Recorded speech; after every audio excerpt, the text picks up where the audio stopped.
B-Man is back. Oh, okay, Jay, boys, try it again. Oh my gosh, the red got messed up. This is a 5 out of freaking 5. It is beat making time. Next week is E3 week. My album comes out next week. I have delivered. You talk to us, you talk to him. Oh, look at that, my God. This is your boy.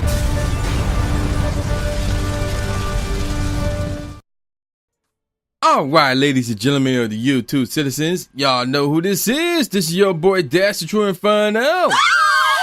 And yes, we are smack dab in the middle of the beginning of football season. Yes. So last week I gave y'all my predictions regarding this year's college football season.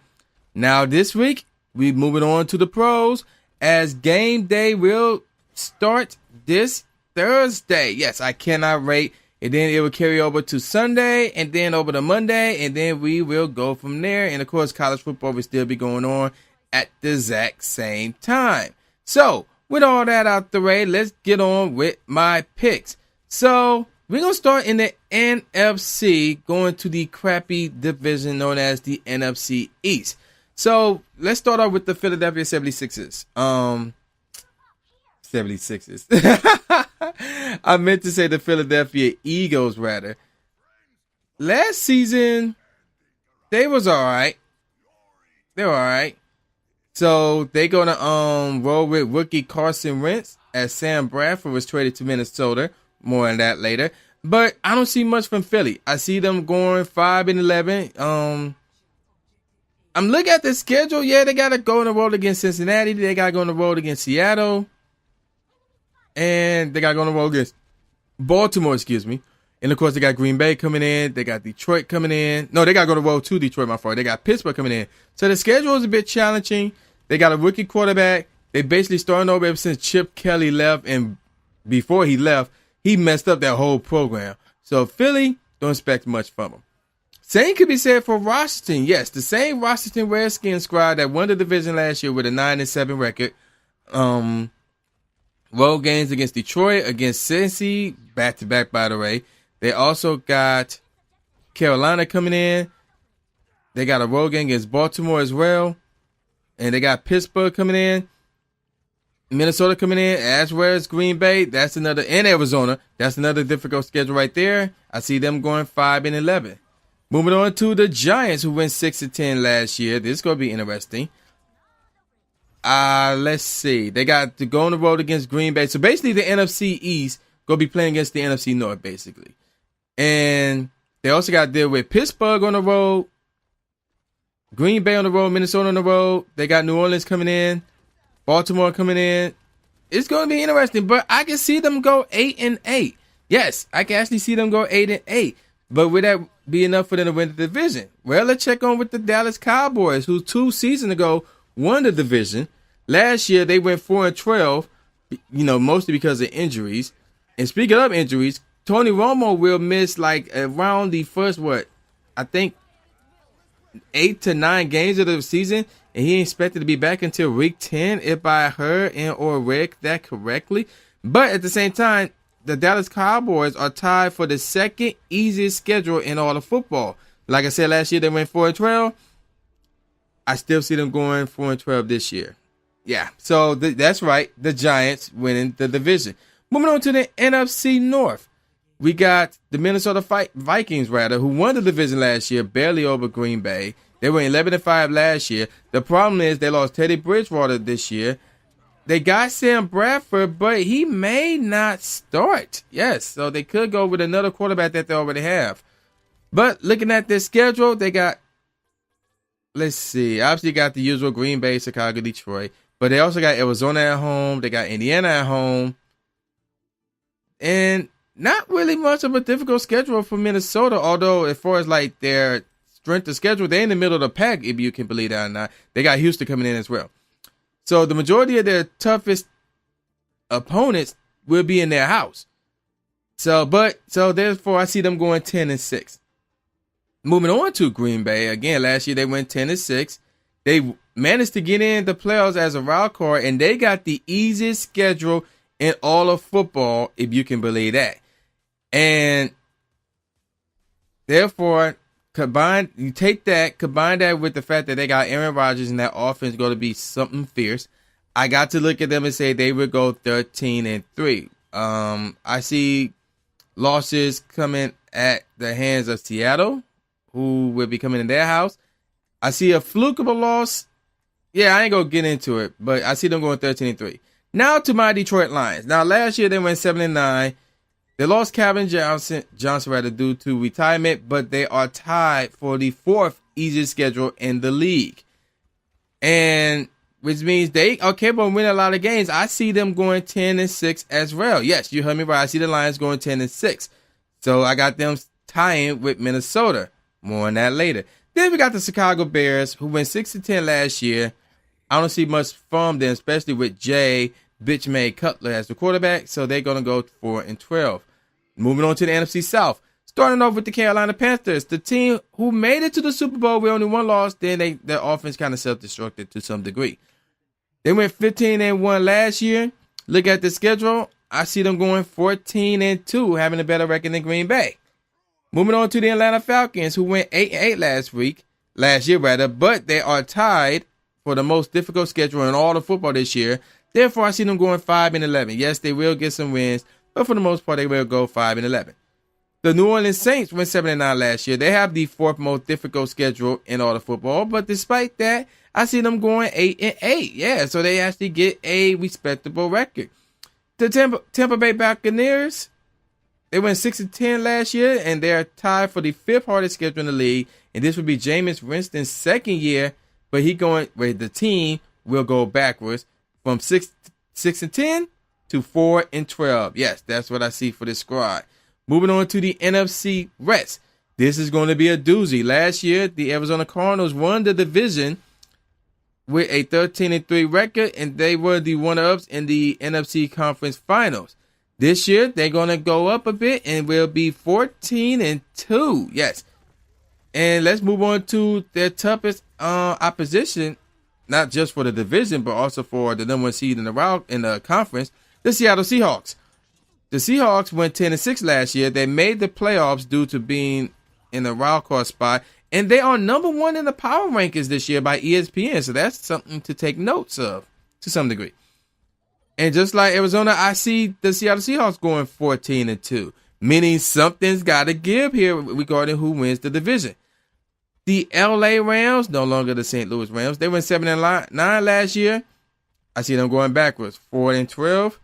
And then we got the San Francisco 49ers, who went 5-11 last year. And Colin Kaepernick may not be the starter. We don't know. And it's not because of his whole protest thing of the national anthem. No, that's not the reason. And this team is I don't know where this team's at, but unfortunately for them, I see them going 2-14. So I will get more on the standings in the NFC in a second. But let's move on to the AFC, starting with the AFC East. Starting off with the New England Patriots, who went 12-4 last year and obviously won the division. And as we all know, Tom Brady will be suspended for the first 4 games of this season. And I'm going to let you know right now, the Patriots will go 3-1, with the only loss coming at the hands of a trip to Arizona to start the season for them. Outside of that, they're only going to get 2 more losses. In other words, they will end the season with a 13-3 record. Meanwhile, moving on to the New York Jets, who improved last year. They went 10-6, and they barely missed the playoffs. They was tied with another team that got that last wild card spot, but due to the tiebreak rules, the Jets was left off. And they are tied for the seventh hardest schedule in all the football. And that should be higher with their first few games. Let me read this real quick. At home against Cincinnati, on the road against Buffalo, then on the road against Kansas City, then at home against Seattle, on the road against Pittsburgh, on the road against Arizona, at home against Baltimore. That's 7 games, or 6 to 7 games.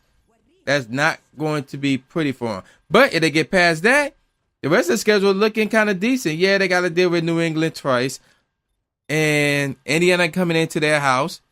But aside from that, it's not bad. And I actually see the Jets going 10-6 again. Now, let's get on to the Buffalo Bills, who went 8-8 last year. Now, Marcel Darius has been suspended for the first 4 games, just like Tom Brady. And I'm looking at the Bills, and I see them going 5-11, unfortunately. Because, I really like the Bills, but I see them going 5-11. But at least they won't finish last place, because the Miami Dolphins, who finished last place last year with a 6-10 record, they got Adam Gase as the rookie head coach. I see them going 4-12. So, yeah, dealing with road games against Seattle, Cincinnati, Baltimore, and, of course, they got to play against the Patriots twice, the Jets twice, Buffalo twice, and they get Pittsburgh coming in as well. I'm not liking their chances. And that team is not all up there with their roster. So, New England wins the division. But do the Jets get in as the wild card? More on that later. AFC North, and this is going to be crazy. The Cincinnati Bengals, who won the division last year with a 12-4 record, I see them going 11-5 this year. Yeah, they got a road game against Houston. They got a road game against New England. And also they get Denver coming in. They get Pitt, well, and of course they play the usual Pittsburgh and Baltimore, whatever. Speaking of Pittsburgh, they went 10-6 last year, and they was the ones who got the wild card over the Jets last year. And ironic, and if you can believe this or not, they are second in the power rankings, in the ESPN power rankings. And a lot of people are raving about the Steelers, especially on offense, and a lot of people believe that the defense is back with the Steelers. And I'll believe them. I would believe them. They got a very, very good quarterback and a very good wide receiver. And I believe them when they say that the defense is back. I see this team going 14-2. Would that be enough to get them the number 1 seed in the AFC? More of that later. Well, how about the Baltimore Ravens? They went 5-11 last year, but mostly because injuries messed them up last year. And in their franchise history, they never had back-to-back losing seasons since 1997-1998. That one, obviously, they would not have back-to-back losing seasons. And instead of going 5-11, they would go the opposite, going 11-5. Yes. So, despite the fact they got to go on the road against New England. Wait a minute. Wait a minute. Let me recount that. It's just what I just said. Going on the road against New England. Yeah, that's not right. I messed up there. I actually have them going 10-6. I'm looking like, wait, what? So, yeah, I had them going 10-6. So they obviously would still have a winning record, but they would be 10-6 behind Cincinnati. And then we go to Cleveland. Oh my goodness. They went 13-3 last year, and now they got RG3 leading the way, I believe. And I'm looking at the schedule, and it was close. And this is going to be very interesting, but it was close. But I actually see this team losing all the way up to week 16 when they host San Diego. Yes, so I got Cleveland going 1-15. I'm not sorry because it's the Cleveland we're talking about. But I just don't see any other possible opportunities for them to win. Maybe that home game against Dallas, but the problem is Dallas still got too much, assuming they stay healthy and stay off the read. And everybody else, I just don't see it. So I got Cleveland going, winning only 1 game this year. Moving on to the AFC South, I got the Houston Texans, who went 9-7 last year and won the division, and they got Brock Osweiler from Denver as their quarterback. And I see them going 9-7 again this year. Not much change over there. Now, moving on to the Indianapolis Colts, who went 8-8 last year, and that was mostly because Andrew Luck was injured. Now he's back. And I see the Colts going back to their winning ways, and they will be 11-5. Next up is the Jacksonville Jaguars, who went 5-11 last year. They're going to go backwards. I see them going 3-13, but yet they still won't have the worst record in the division, right? Because of the Tennessee Titans, who went 3-13 last year. And this will be Marcus Mariota's second year, and it won't be pretty. I see them going 2-14. Now let's move on to the AFC West. Starting off with the Denver Broncos, who went 12-4 last year. Not only did they won the division, but they won the Super Bowl. And obviously because ever since they lost Peyton Manning due to retirement. And I see this squad going 11-5. So they're going backwards a bit to some degree. But that defense should be fine. Should carry them right there. And the Kansas City Chiefs, who went 11-5 last year, got in the postseason as a wild card. And they were actually ninth in the power rankings done by ESPN. And ironically, they're behind Denver, who is 8th. And I see that happen again. I got the Chiefs going 10-6. Speaking of 10-6, a lot of people are really high on the Oakland Raiders. They went 7-9 last year. The year before, they went 3-13. So they obviously improved. And yeah, a lot of people are picking them to be an elite team. And they are 11th in the power rankings done by ESPN. See what I mean? And based off of that, I don't see it, but I'm going to play it safe and say they go 10-6 as well. So they're going to be tied with the Kansas City Chiefs. Now we're moving on to the San Diego Chargers, who went 4-12 last year. I see them going 5-11. So yeah, there you go with that. Now then, with that out the way, let's move on to the standings. So starting with the NFC. Due to tiebreaker rules, I got Seattle as the number 1 seed, Carolina winning the NFC South, and obviously Seattle winning the NFC West. Carolina winning the NFC South, get the number 2 seed. Green Bay winning the NFC North, get the 3rd seed at 13-3. That's a lot of threes. And the Giants, unfortunately, get the 4th seed with an 8-8 record, despite the fact there's like 3 teams with better records than them, and a 4th who tied them. Now, speaking of those 3 teams with better records than them, so only 2 can get in as a wild card. So who are the 2? Obviously Arizona, because they're going to have the same record as Seattle and Carolina. But that last one is going to be between Detroit and Minnesota. And because of tiebreaker rules again, and this is strict. I looked this up, did the research, and I actually looked at it and compared it to how I got the season played out. The tiebreaker will favor Detroit. Yes, so I got Detroit in over Minnesota, who will be on the outside looking in, followed by New Orleans. Now I'm looking at the AFC side. Pittsburgh will get the number 1 seed with a 14-2 record, followed by the New England Patriots, who will be 13-3, winning the AFC East. Pittsburgh winning the AFC North. Denver winning the AFC West will get an 11-5 record, and we're on the tiebreaker over the Indianapolis Colts, who won the NFC South, and they won the tiebreaker over the Cincinnati Bengals. No, never mind. Okay, I take that back. So there's no tiebreaker there, because that's whatever. Anywho, Cincinnati still getting into the wild card, and because of my blunder, I had Baltimore in at 11-5, but because of my blunder, I had them on 10-6, which will bring up a 4-way tie between Baltimore, the Jets, Kansas City, and Oakland. So, with that said, I'm looking at the Jets schedule. They lost to Kansas City. It's crazy. But I'm going to just wing it and say that Kansas City gets in over Baltimore and the Jets and Oakland. And Houston will be on the outside looking in with a 9-7 record. So, how will the playoffs go? Well, unfortunately, starting on the NFC side, I got Green Bay, the number 3 seed, over the 6th seed Detroit Lions. And I got the 5th seed Arizona Cardinals over the 4th seed New York Giants, despite the fact that the Cardinals will not have home field advantage, despite them having a better record than the Giants. They need to fix that crap. Moving on to the next round, number 2 seed Carolina will defeat 3 seed Green Bay. And then I got number 1 seed Seattle over 5th seed Arizona. Then we move on to the conference finals, where I got number 1 seed Seattle over number 2 seed Carolina. Now let's move on to the AFC side. I got 3 seed Denver over 6 seed Kansas City. And then the 4-5 match, I got the Colts over Cincinnati, because let's face it, Cincinnati never wins a playoff game, and that will continue. Then moving on to the divisional round, I got the number 1 seed Pittsburgh destroying the 4th seed Indianapolis Colts, and the number 2 seed New England Patriots knocking off the 3 seed Denver Broncos. And yet, despite not having home field advantage, and despite playing them for the second straight time in their house this season or this year, I got New England getting revenge over the number 1 seed Pittsburgh Steelers, putting New England in the Super Bowl against the Seattle Seahawks. Rematch from 2 years ago, and history repeats itself. I got the New England Patriots knocking off the Seattle Seahawks to win yet another Super Bowl. Yes, so that is my NFL predictions. So yeah, man, y'all know who this is. This is the new Jay Gatsby, aka the new Stephen A. Smith, saying peace out, y'all, and I'll see y'all next time. Yeah.